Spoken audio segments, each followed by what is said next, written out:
morning, good afternoon, good evening, and good night. My name is Zach, and welcome back to the Silent Station, a channel which is basically just a video journal, but I talk about philosophy and stuff, so do stick around if that so intrigues thee. Don't mind the hiccups. And, well, recently I've been thinking, as I always do, and if Descartes is right, as I will be for a while, I was thinking about what it means for someone to be special. What it means for someone to be different. For someone to be almost better, you might say, depending on your point of view.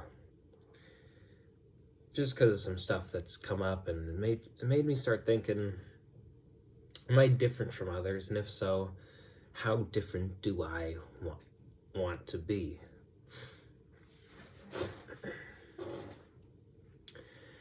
Because how I see it, specialties, or what makes someone special, comes in two forms. You're either A, you're born special, and I don't just mean in some euphemism for autism, I mean in a literal genius, or some sort of born ingrained purpose in you.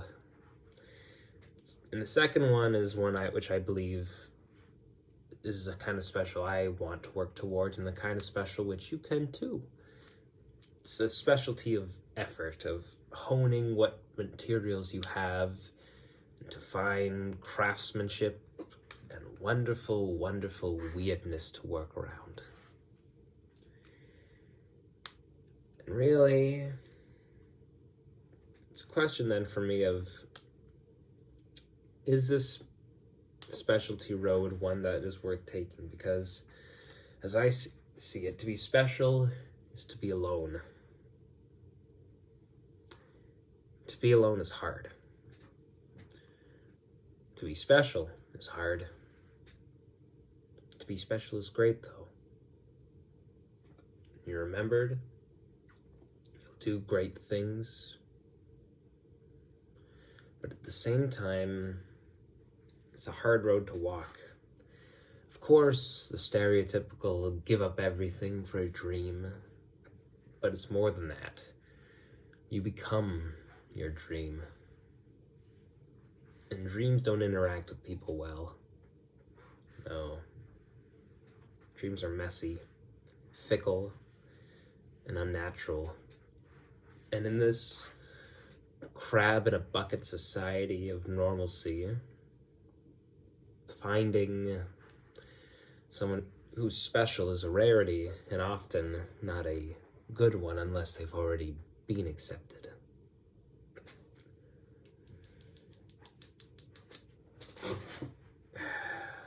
So it's a hard one.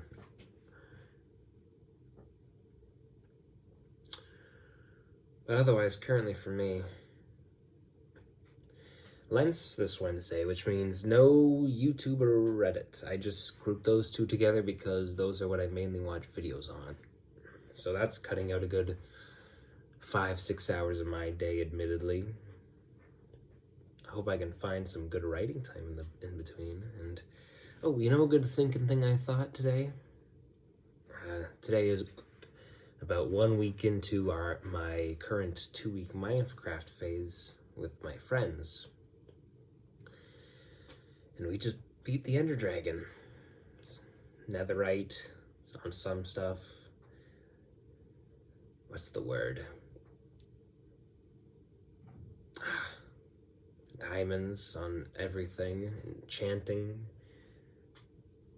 We even got trims, and I've got a lot of discs. I really like collecting discs. And I made a pretty nice house, I would argue, for everyone. But think back to the ending, if you will. The ending of Minecraft. Once you've beaten the dragon and hopped in the portal,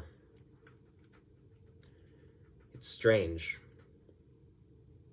You all remember it. I imagine you might have even seen a video about it recently, just reading off the credits. The ending narrative. from some gods looking down on the human, the player, as we have come to be able to read their thoughts. And it tells us stories and weaves us words of our adventures, of worlds of fire and water, land and sun, moon and creature alike. How it tells us if it can do anything, why not remove sorrow? And the other responds, because to remove sorrow is to remove its purpose. And it's like, wow. It's an incredible ending. And if you haven't seen it recently, or Lord forbid it's faded from you, I urge you, I prompt you, find it. Read it yourself on the wiki. Beat the game if you so care. Watch someone else read it out. That way you have the music in the background and it's more emotional.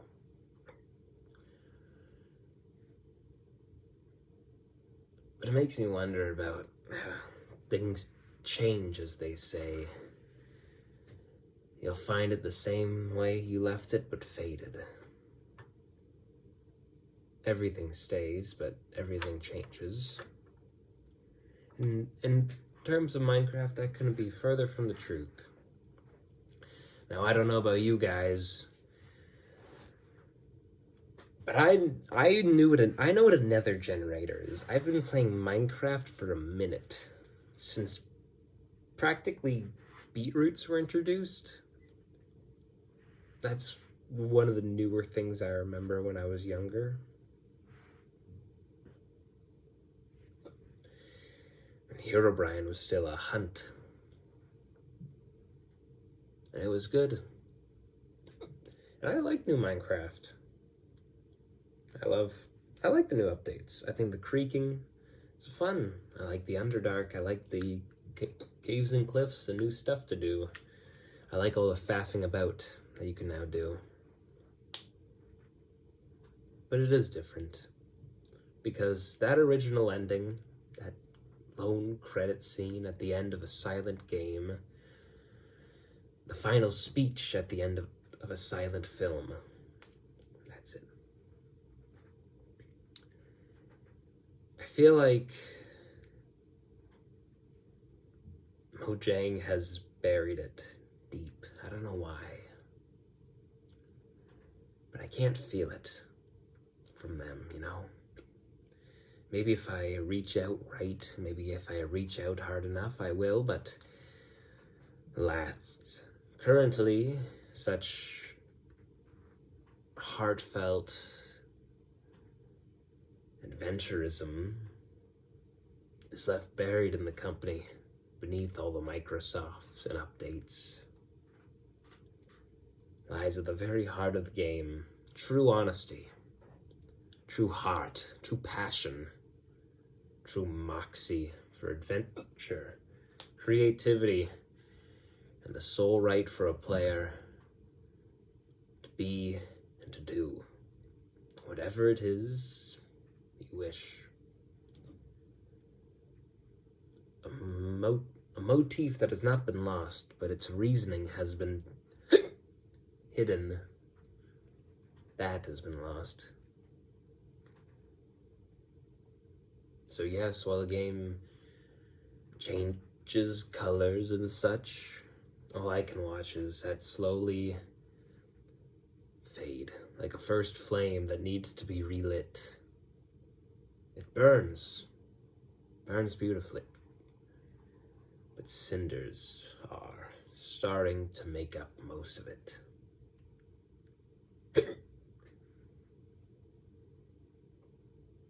So give that a thought.